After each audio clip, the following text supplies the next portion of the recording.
New Year's Eve marks the end of one thing and the beginning of something else.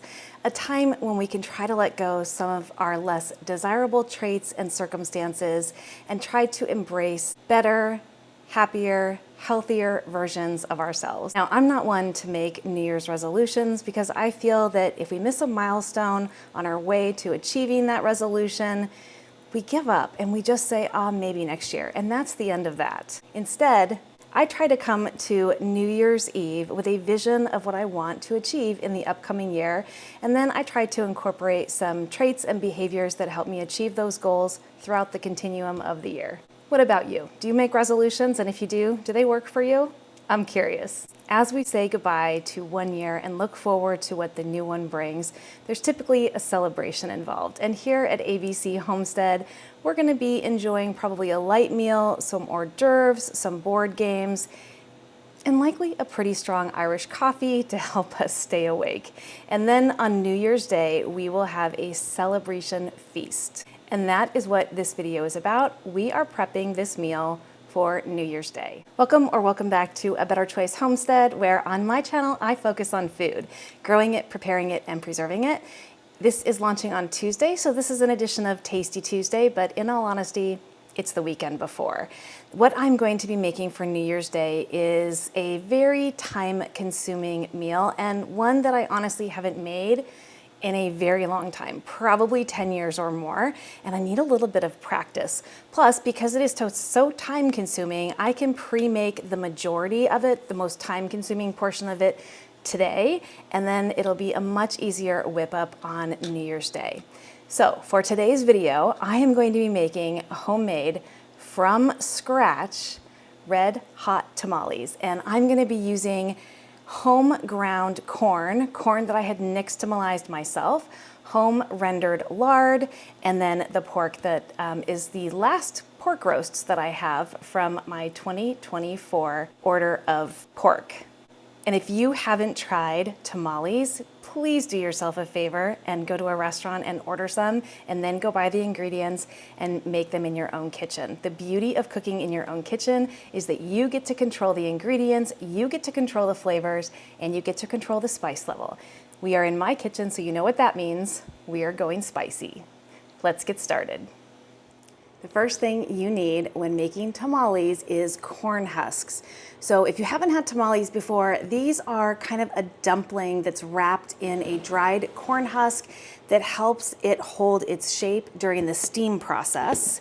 And I have some corn husks that I bought, I don't know, years ago. I bought a whole bunch of these because I used to love to make tamales.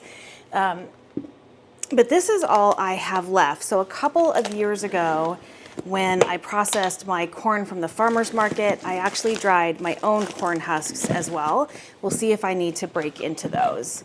I used to make tamales for gatherings that I would host. When my son played sports in high school, I've made these, and they're such a big hit. They are so incredibly delicious. They are hard to resist. They're not hard, they're just time intensive. Although with this recipe, using the Instapot, I really hope that, we're gonna significantly cut down on that process. I'm gonna go ahead and get all of the rest of these corn husks in my big pot here because we need to soak them.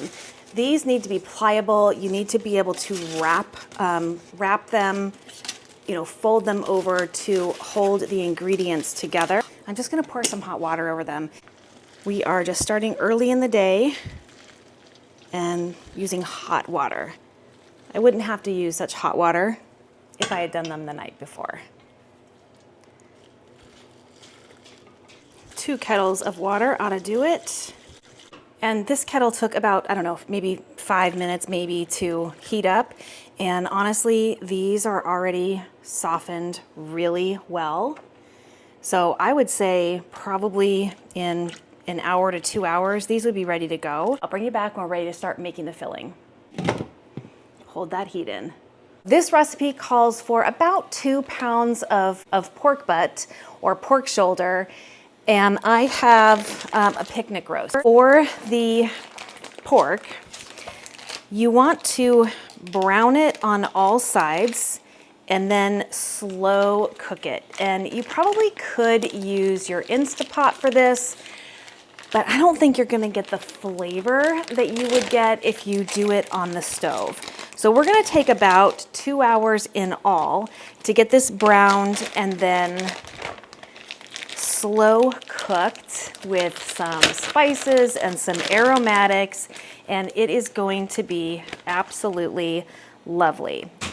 I am just gonna cut this pork down, remove the bones that are in the center, and save the bones so that I can make a nice pork broth at some point here, because pork broth makes amazing gravy, and pork gravy is absolutely amazing. It is incredibly rich in flavor. If you have pork that has been pasture raised, the fat on here is loaded with vitamin D, which we all need more of. So I'm gonna cut these down into 2 to 4 inch chunks, and we're gonna then get those into a skillet and get them browned on all sides. And then we are going to slow cook this for 1.5 to 2 hours until it's fork tender. So whatever pork you have will be perfectly fine to use in this recipe. There's a lot of meat on here, it's just there's also bone.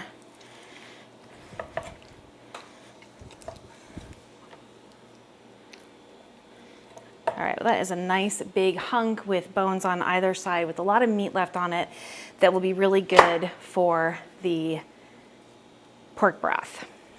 I am super excited to be making this. It has been years.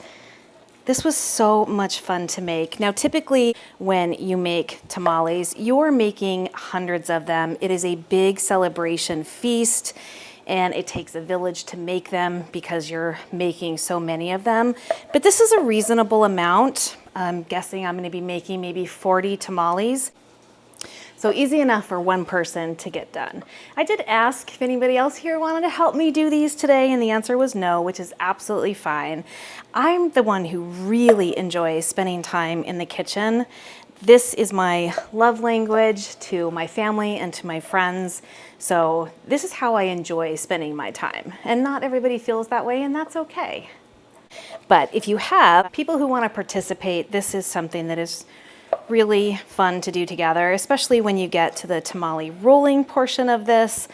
But if you are doing it alone, it's not that hard. It really isn't. You just have to know what ingredients you need to use, what the steps are. There's nothing in here that's hard to do. If you have not tasted homemade tamales, they are incredible. I grew up in California, actually in the Bay Area, which is considered Northern California, which I don't really understand because it's smack dab in the middle of the state. But we did have kind of a melting pot of cultures there growing up, and so a lot of different amazing foods from around the world. We had all different types of Asian food, Japanese, Chinese, Thai, just incredible, and a lot of Mexican restaurants. And for the Mexican, we had also the men who would like pedal around in those little bikes that had the container on the back with the hot food in it, and we could get homemade tamales from somebody peddling them on the street. They were phenomenal. And it wasn't until I moved to New York as an adult that I tried making them myself, and they turned out absolutely incredible. I was surprised at how easy it was, even though it is a bit time consuming. Totally worth it. Totally worth it. These are amazing, and you'll impress your dinner guests or your family with these because they're so special. All right, actually the first thing I'm going to do is I'm going to get an aromatic into the pan and try not to cry as I cut this. I'm gonna use a total of about 1 onion in all here. I'm just gonna quickly get this peeled and then get everything set aside that I'm not using, so I don't start weeping on camera. I'm gonna set 1 half onion aside that is going to be used later. And I'm gonna use 1/2 onion now. All right, I'm gonna turn the skillet on to about a medium high. And then I am just going to chop this onion down 4 slices. We're gonna add some olive oil to the pan. You can use avocado oil as well. I'm gonna add the onions in and let them cook until they just start to get soft. I'm gonna get that extra pork with the bone in it into the freezer. Get 2 pretty nice size pieces here, bone and all. The oil's heating up pretty good, so I'm just gonna stir those onions around. We want to catch them and take them out when they're just starting to get soft. They will have imparted some really nice flavor into the oil in the pan.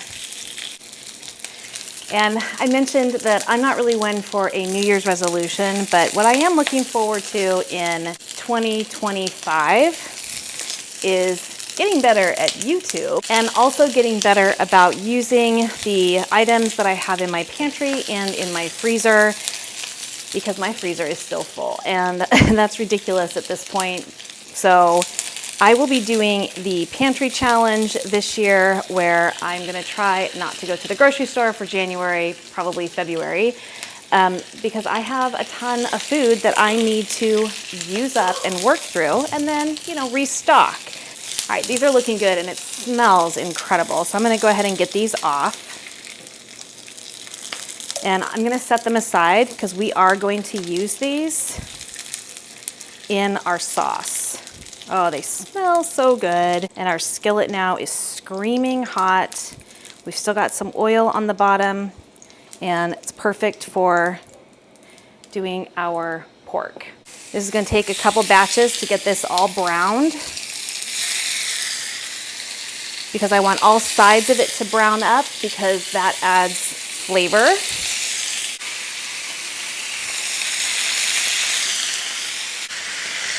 We're not gonna turn these until they have developed color on the underside, which they have. And I'm just gonna go through now and get these flipped. A couple more minutes on each side, and I'll give you a close-up when we get to this much pork. And as I pull off this batch, I'm gonna be putting it into a large bowl with the cover. This is actually a new set that I got for Christmas. It's really nice. It has a non-stick bottom. They all come with lids, which are airtight, and this particular bowl and lid has a cutout where there's some additions you can put in here for slicing and for grating, which I think is pretty cool.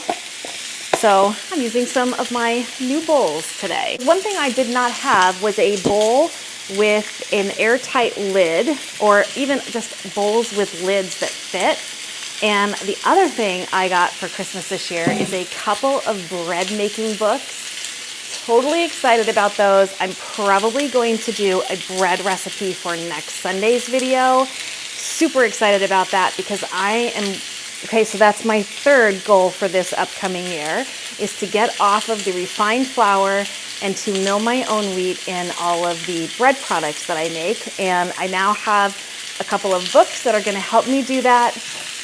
And the bowls, they're gonna help as well. So super excited about that. First batch looks amazing. We've got some excellent color on there. So just gonna get those into a bowl and then put the second batch in.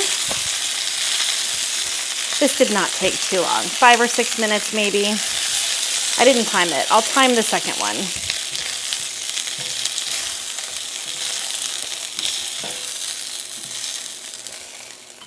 Lovely. All right, we'll see how long that takes. It is 10 till the top of the hour. All right, that took about 11 minutes to get these completely browned. And I went ahead and strained my husks just into a colander. They're sitting in the sink, because now I'm gonna get all that meat into my large stock pot, because I am doubling this recipe. And I know I said 2 pounds of pork for the one recipe, and mine measured out at about 7 pounds. But keep in mind, there were, big portions of it that I had to set aside because they had bones in them. So we definitely don't have the full 7 pounds in here. And I'm okay if there's a little bit of extra pork. There's a lot of nice juice down at the bottom of this pan as well. So we are gonna get all of that into the stock pot as well as this. One thing about cast iron is it holds its heat for quite a while. So I'm just gonna move that out of the way. And we're gonna get this burner turned on to high because we wanna bring this to a boil.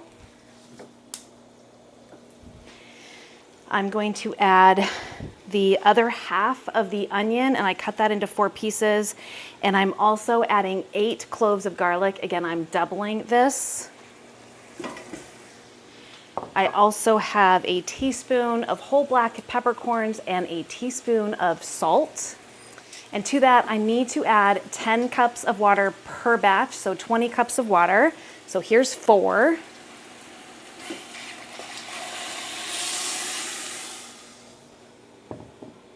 This holds 8, so I'll do 2 of these.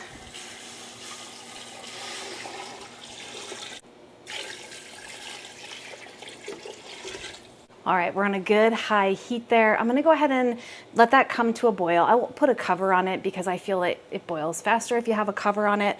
And then once it comes to a boil, I'll show you what that looks like, but then I'm gonna lower it to a simmer and then we're just gonna let it cook. We're gonna let it cook for probably close to, if not a full 2 hours, until that pork is really tender and easily shreddable with a fork. I'm gonna turn that down now to simmer. We'll want to keep just a small boil in here. So not a rolling boil, just a small boil. So I'll adjust the heat so that it looks good right now. Maybe just a tiny bit more heat. I'm just gonna let this go. Now we're gonna move on to the peppers. This requires Mexican dried chilies. So I have the guajillo peppers here, I have the ancho peppers here, and I have some negro peppers here as well, because I was 1 pepper short. So a single batch requires 8 of the guajillo peppers and 2 of the ancho peppers. So I was 1 short of the guajillos, so I threw in 1 of the negros. And I also have a can of chipotle peppers and adobo sauce. I typically add this, but I wait to see how spicy this is because even among the same peppers, you can have varying degrees of heat. So next step here is I'm gonna get my cast iron skillet hot.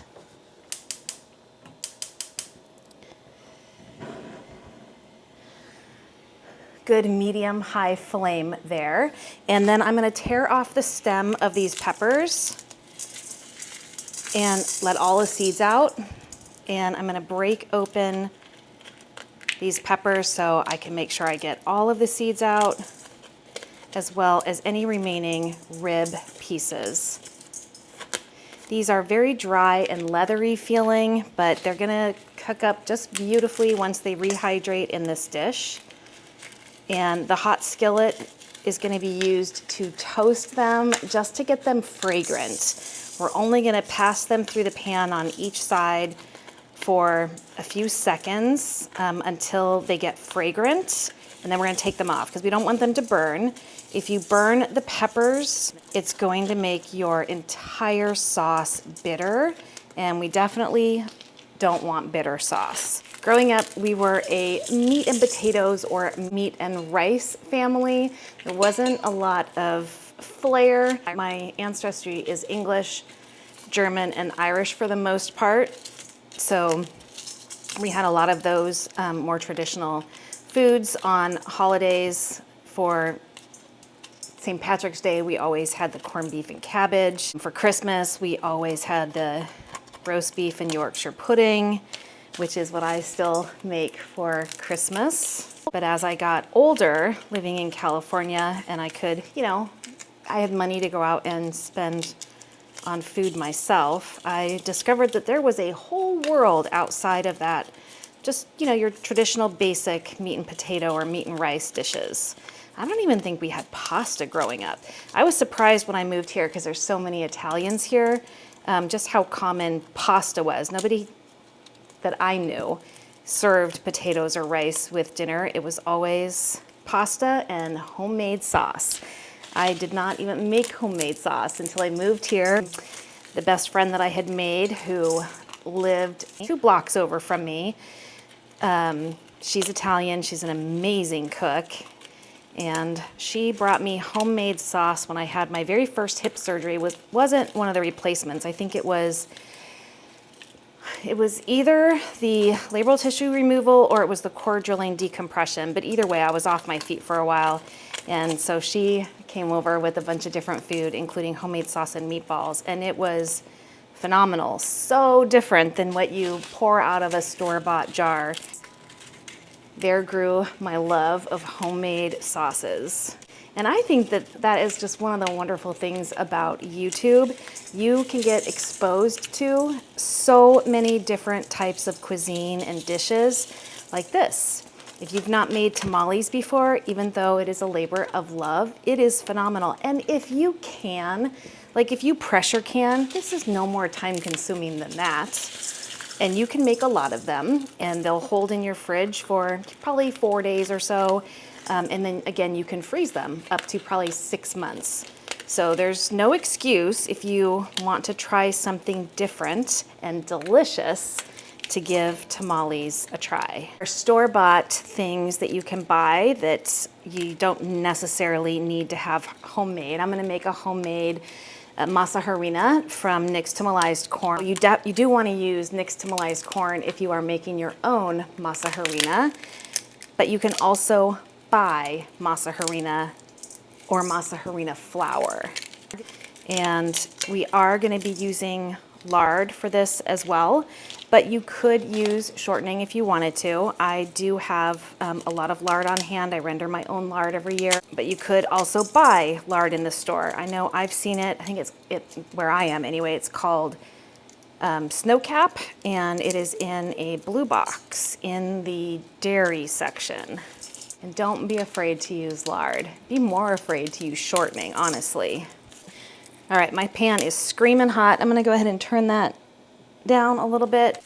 Last one. I find cooking to be fun. I find it to be therapeutic, and I find it to be a good outlet for creativity as well. Your kitchen is your canvas, and you can create whatever you want, and you can use YouTube, books, family members, elders, to get the base of a recipe and then tweak it to your liking. We need to wake these peppers up. They have been sitting in a bag for who knows how long, dry. So we're just going to stick them in the pan for a few seconds. Actually, we really only want to do it for a few seconds, so I'm going to empty this bowl so I can pop them into here. All right, now we can pass these through our pan. I'm only going to do a few at a time because I don't want them to burn. As soon as I can start to see smoke and smell it, I'm going to flip them. These are already fragrant.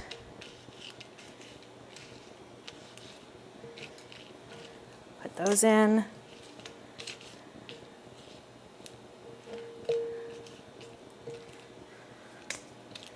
A couple more.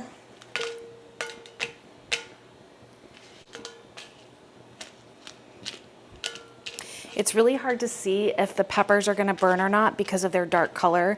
So I'm really just watching for whiffs of smoke and then the aroma of the pepper, which only takes a few seconds.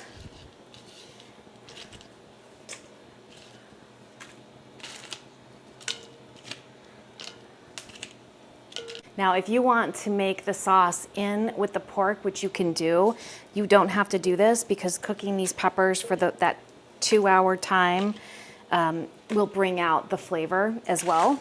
But since I'm just doing it this way, I have to heat my peppers and wake them up in a pan separate. These were the easier ones because they're smooth skinned. The rest of the peppers are really wrinkly. It's definitely going to be hard to tell if they're getting overdone, so I'm going to underdo those.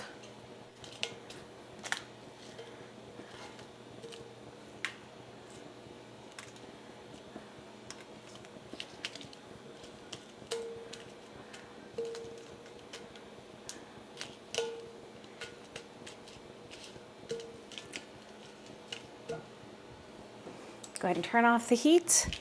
Peppers are done. We still have 6 minutes left on the pork.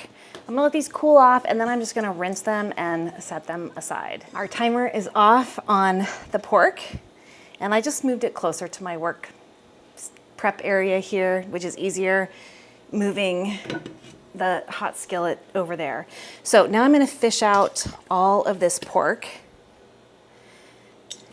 And I do have some of the onions and peppercorns and things in here too. I am going to pick through that because I only want the pork at this point. So we're gonna get this into a big bowl and then pick out just the pork.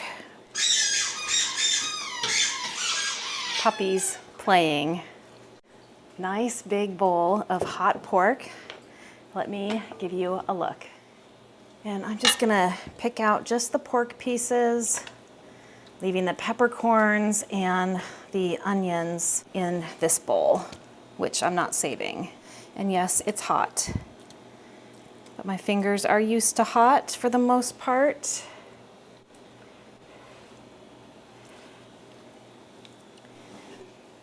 We don't need this, just this. And now I'm gonna shred this down with a couple of forks. Shred's really easy at this point. I just want to make sure I get it thoroughly shredded.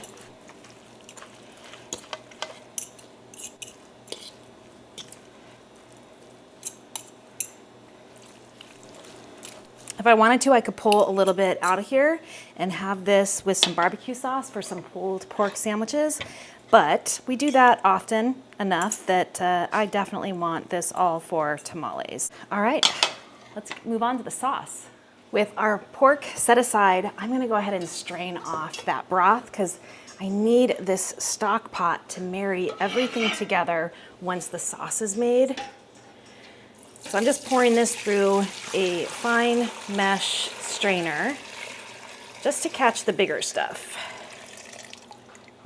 All right, the first thing we need to do is soften these up a little. They're a little bit soft. After I took them out of the pan, I just rinsed them off, make sure that there were no seeds lingering on them, and then put them in this bowl. And now I'm gonna put a couple cups of broth over the top of these chilies and just help them hang out in that liquid for a couple of minutes. I'm actually gonna add a little bit more because I wanna make sure that they're covered. There we go. So we have a nice cover here, and now I'm just gonna make sure that everybody stays under that really hot broth.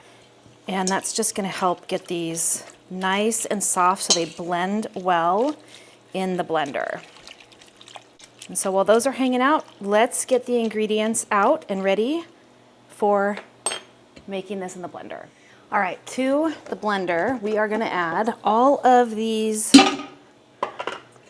softened chilies as well as the broth.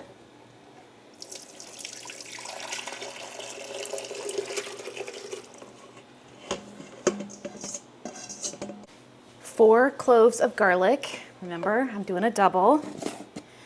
1 teaspoon of salt.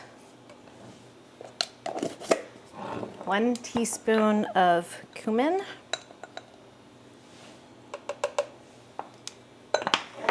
And the peppers that we sauteed in the pan before we did the pork.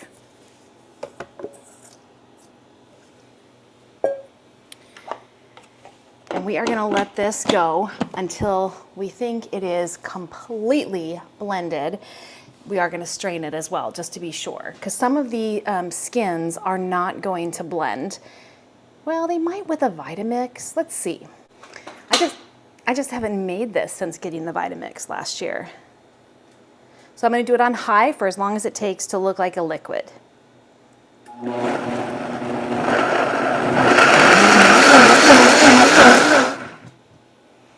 looks pretty liquidy to me. I'm gonna give it a taste test to see if I wanna add those chipotle peppers in adobo sauce.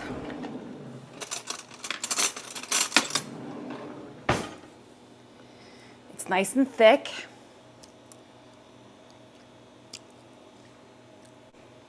It's got a very smoky flavor, no heat. So I am gonna add those peppers in. I'm just gonna add the peppers and not necessarily the sauce. I'm gonna reserve the sauce for adding a little bit to the homemade Masa Harina dough.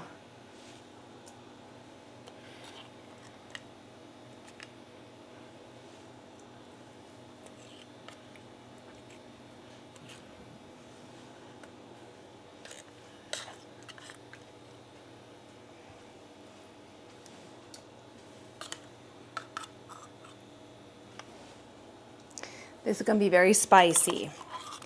So you can add 1, 2, or a whole jar, depending on your preference. Here we go again. All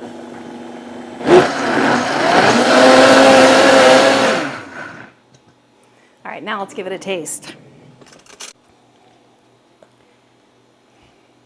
It really sticks to the spoon. It is a thick sauce.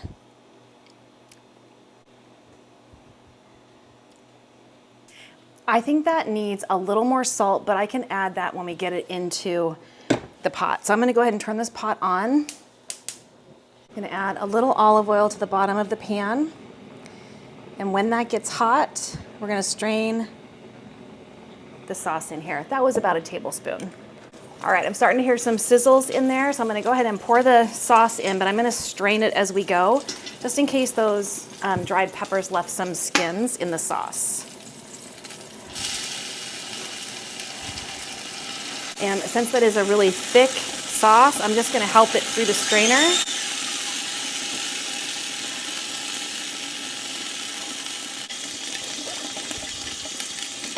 Smooth, smooth, smooth. I am not seeing any pepper skins that didn't blend up. I love that Vitamix.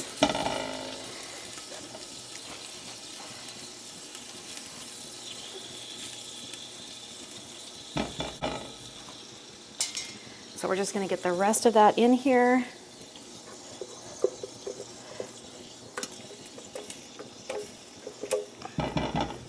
And I'm gonna take another cup of this broth just to really get all of that sauce out. And that looks pretty good. I'm just gonna mix that through.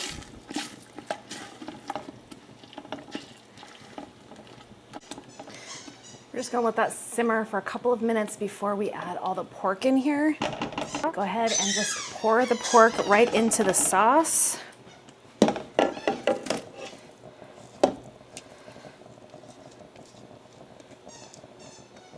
And get that well mixed. And here is where I'm just gonna add another little bit of salt in here. You want it to have, you wanna be able to taste the salt, at least a little bit. You don't want it super salty, but you want to be able to taste that there is salt in here. So we're just going to mix that sauce all through that pork. And once it's mixed, this is done and ready, and we just need to make our masa, roll our tamales, and pop them into the pressure cooker. So not hard. There's just a lot of steps involved. This looks incredible. Smells so good. All right, I'm gonna turn the heat off. This is ready. For the masa, we need the lard, and I've added 1.5 cups to my stand mixer because it was a little cold and hard to work with, and we want it to be kind of soft and fluffy. So I'm just running it through here a couple times to get it whipped. What's against the side of the bowl is nice and whipped, but overall it's still pretty cold. This is kept up in my pantry, which is colder than the rest of the house. I don't have heat turned on in that room. So it's just, you know, like butter. It's cold, it's hard. So I'm getting it softened up, 1.5 cups, because we are no longer doubling the recipe. This is for the actual tamales, the masa. This is a double, but I'm going to reserve half of that. This is for a single batch.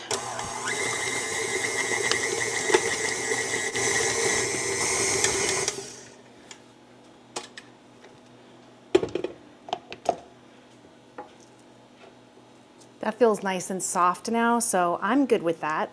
Now I need to mill some nixtamalized corn, field corn or dent corn, not sweet corn. You can totally skip that step by buying some Masa Harina from your grocery store or the masa flour from your grocery store. I need 6 cups total, and I'm gonna use my Wonder Mill to get that. And I'm not exactly sure how much corn I'm gonna need for that, but typically you get more once it's ground than you measure out from the whole kernel. So I'm gonna start with 4 and see what that yields me. And I'm gonna do 3 cups coarsely ground and 1 cup finely ground. I don't have to be precise on this. I have to be precise when I measure out the flour. And to use a Wonder Mill, you want to make sure you turn it on before you add your ingredients, and just make sure that everything is held together. And you know what I didn't check? I didn't check to see if the instructions were in here. Sometimes they are, but they're not. We have a clean bowl. That's good. One time I used this, and luckily the instructions were in a plastic bag, but surprise, surprise when I went to open it. All right, so I'm gonna turn this on, make sure it's on coarse, which it is. Pour in the corn.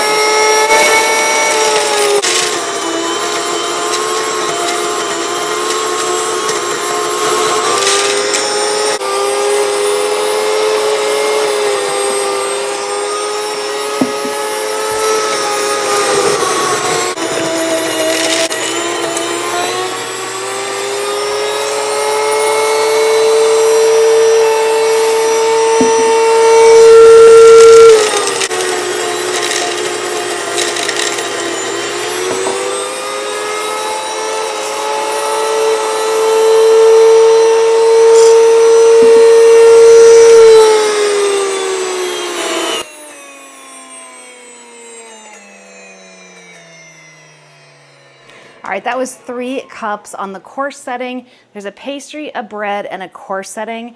So I'm gonna turn it to the bread, which is medium. I don't think I need it as fine as a pastry.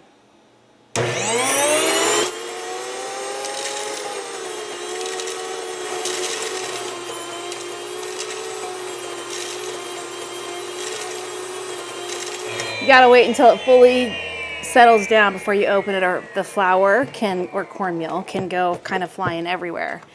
So let's see how we did from a measurement perspective. I bring it to the very top of this measuring cup. We've got 5, and then I have a cup here, which would be 6.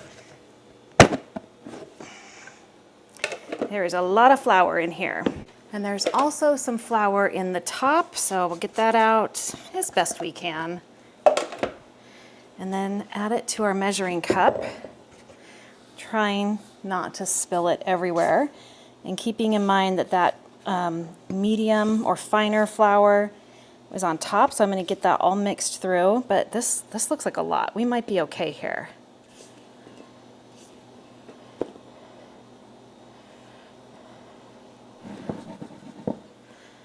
That's almost at the 4-cup mark.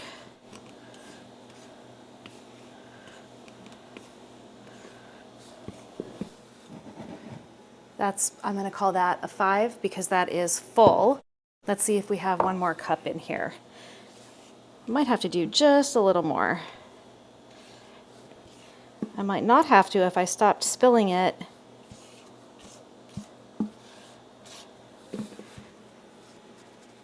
But that is actually exactly at the 1 cup mark. So 4 cups of nixtamalized dent corn or field corn yields 6 cups of corn flour or masa flour.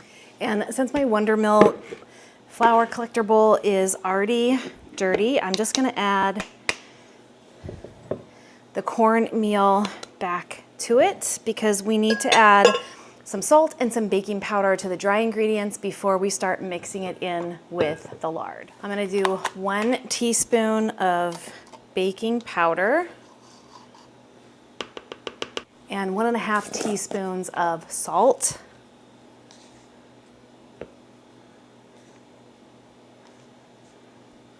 And I'm just gonna mix that through.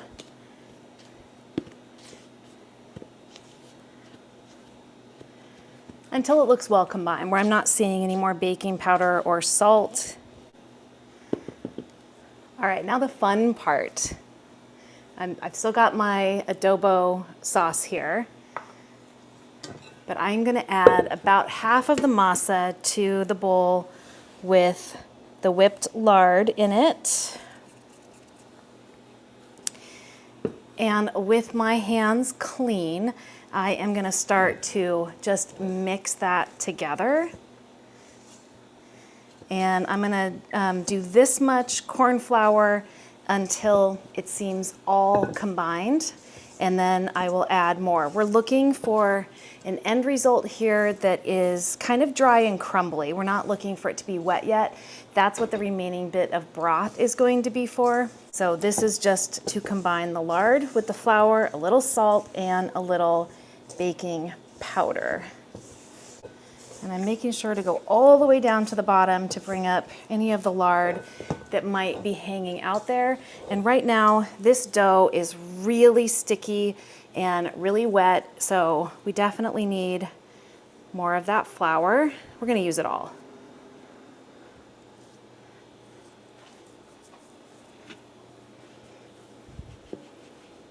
And now just get that mixed in just with my hands. I maybe should have let that cornmeal rest for a few minutes. It definitely felt warm when I poured it in. Luckily the lard is not yet room temperature, so it's cooling down the flour, the cornmeal. Yeah, this is looking better. It's drying out.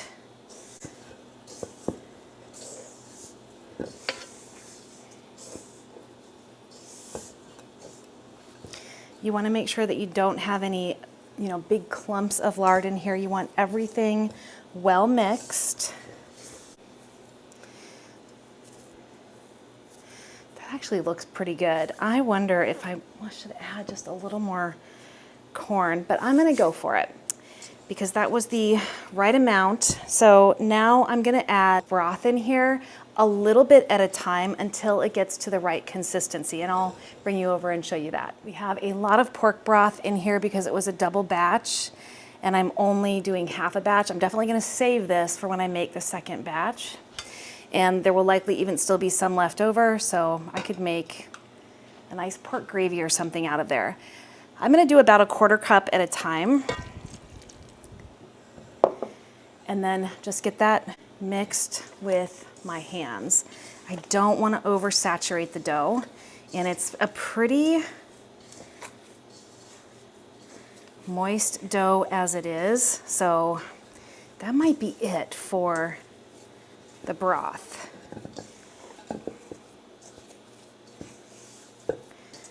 I mean, this feels really good. Actually, I'm going to add a little bit of that adobo sauce before I finish here. I just like to add a little kick to the masa dough itself. So let me get that mixed in, and then I'm going to clean my hands and we'll do the dough test.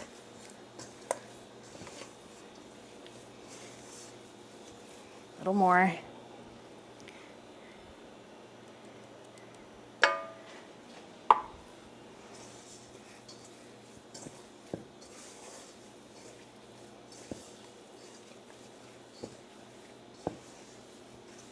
I don't want to see streaks of pink in here, which I can currently see because I just want that well mixed together. So I'm gonna keep mixing until I don't see the sauce. It just becomes part of the dough. That looks good. Let me wash my hands because if this is done, it should be soft and it should not stick to clean hands.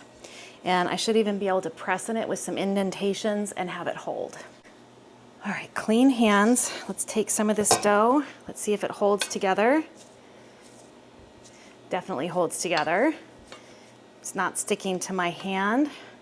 I can make indentations that hold. I'm gonna call that good.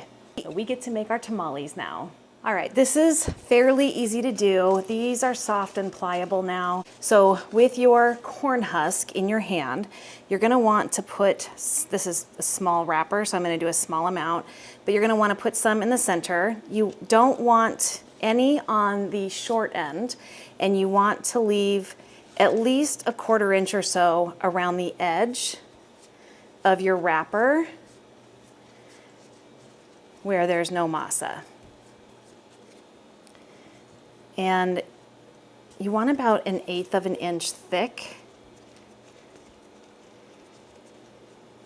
Yeah, this masa looks good. This looks great. That freshly milled corn, I'm telling you, you guys, freshly milled grains, amazing. So many nutrients in there, and it just works beautifully. Look at that. So that's ready. This is gonna be a small one, but that's ready. And now we get to add our amazing filling. And how much you add will be dependent on how large of an area you're working with.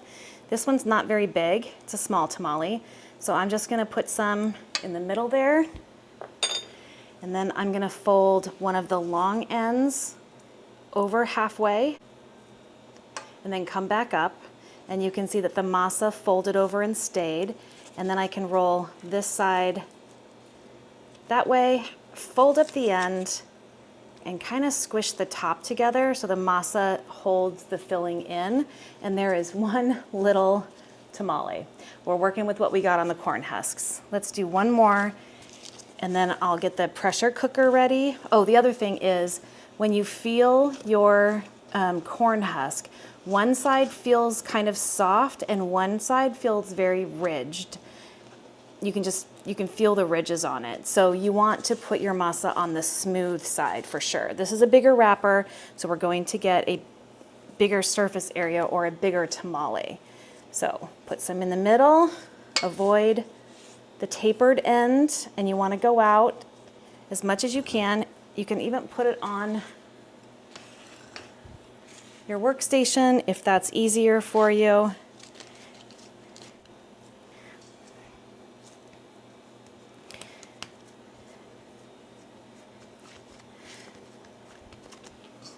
You don't want it thin, you know, you want some substance there. So about 1/8 of an inch.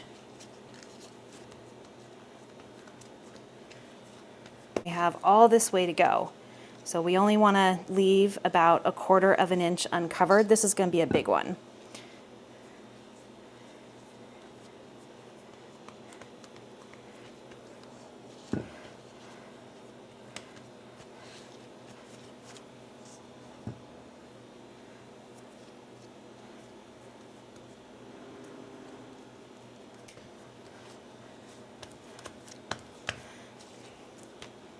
That looks good.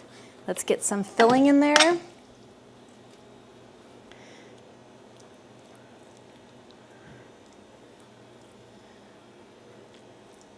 That is going to be a really big tamale. Nice. Notice how I'm leaving some masa not covered in sauce on both ends. And I'm going to flip one side over about halfway. And I'm going to press it down so I can peel the corn husk off of the masa. And then I'm going to take this side and roll it. So I'm lifting it and getting the corn husk over to the other side of the corn husk and then rolling it. And then we can see where the masa ends right here. That's your fold up. And then this side, we're going to just crimp together to pinch that masa closed. Another tamale. Let me show you how I'm gonna stack these in the pressure cooker, and then I'm gonna whip through rolling these. All right, I've got my pressure cooker now filled with water just to the trivet. And I'm gonna put a couple of husks at the bottom so none of the tamales fall through the trivet. I'm gonna see if I can't find some of the smaller ones, just real quick. These are a couple small ones. Yeah, these are a couple narrow ones. So I'm just gonna stick those down on the bottom. See if I can find some more. With my corn husks on the trivet, I can just start placing my tamales on top. And I'm gonna stand them up just like this. And I'm gonna pack as many in here as I can get using the masa that I have currently made. And then we are gonna get these cooked. They're going to pressure cook for 45 minutes with a 15-minute natural release, which is a full hour. But if I was to steam these on the stove, it would take 90 minutes to 2 hours. Fingers crossed this works. If not, the next batch will be done on the stove. I'm gonna marry these two together because this is a small one, so I'm just gonna overlap it like this. Again, we're just pushing masa to about 1/8 of an inch thick, going out, to about 1/4 of an inch or at least 1/4 of an inch. And we're not going on the tail end here at all.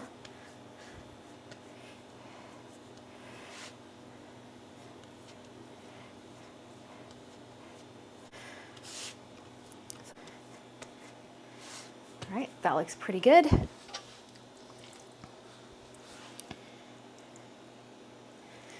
And you don't want to do too much filling in here because you don't want it spilling out during the steam. So I'm going to take one edge and I'm going to completely fold it over and just kind of smooth it out. Pull off the corn husk. And then I'm going to take this side and I'm going to completely roll it over.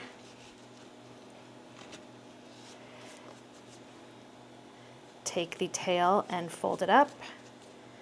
Take the top and close the masa. And with our pressure cooker full, with as many tamales as that masa made, I'm just gonna close it and we're gonna do this on high for 45 minutes. So pressure cook for 45, and then we'll do a 15-minute release, and then we are good to go. And we can let the rest of the steam out. I cannot wait to see how these turned out. I hope I have a good masa recipe so that we can do this again on New Year's Day for real. Our little pressure valve went down, so no longer under pressure.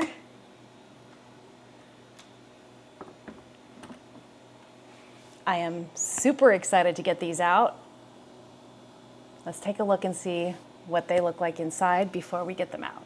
And they are gonna need a 5 to 10 minute rest period just to let that masa firm up after coming out of the steam. And they need to cool down a little bit too. So let me give you a close up and then we'll get them out. These look great. They held up really well.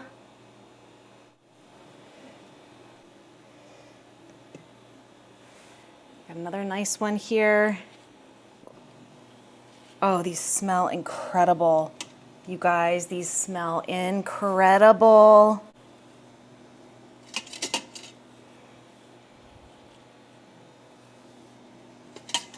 We made quite a bit. Here's that little baby one, the first one that we made. Little baby. They held up, they held form, they smell incredible. So I've got my broth, I've got the rest of my corn husks and my filling over here, just waiting. I'll pop those into the fridge, maybe even the freezer, because we do have a couple days to go. But I'm gonna let these cool down for probably 10 minutes, and then we'll do a taste test.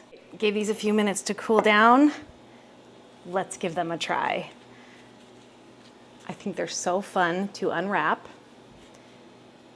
Oh my goodness. They have completely held their shape and they smell incredible. Look at that. Oh my goodness.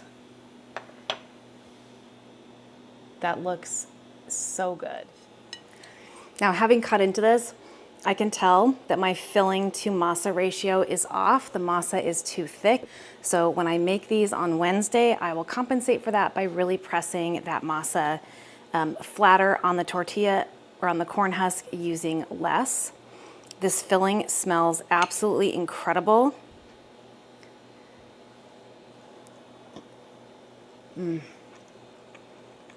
It's really good. The spices are spot on. The heat level, it is not too spicy. I'd actually prefer them a little spicier, but it has a nice smoky flavor that just warms the back of your tongue. It doesn't bite you. It's not all that spicy. Yeah, the flavor is incredible. These are really good. The masa should be the star of the show. It's too thick. It's also too dry. I should have incorporated more of the broth, and I should have let it rest for a while to fully absorb, because it's, you know, the masa flour is very dry. So I probably should have let it rest for 5 to 10 minutes to really incorporate that broth and allow me to add some more. So I will do that on Wednesday. But I am absolutely thrilled with how these turned out, because I made tamales from scratch by grinding my own corn, which is not easy to do. I know that on Wednesday, these are going to be 100 times better than they are right now, even though right now, they're good. They're not great, but they're good. They're very edible and enjoyable, but that's why I did this. I needed the practice, a little bit rusty, but now I think I've got my groove back, and we are gonna have a marvelous meal on New Year's Day. Thank you so much for joining me for another episode of Tasty Tuesday, Red Hot Pork Tamale Edition. From my family to yours, I wish you the very best in the new year. And I do hope you'll come back and visit again soon.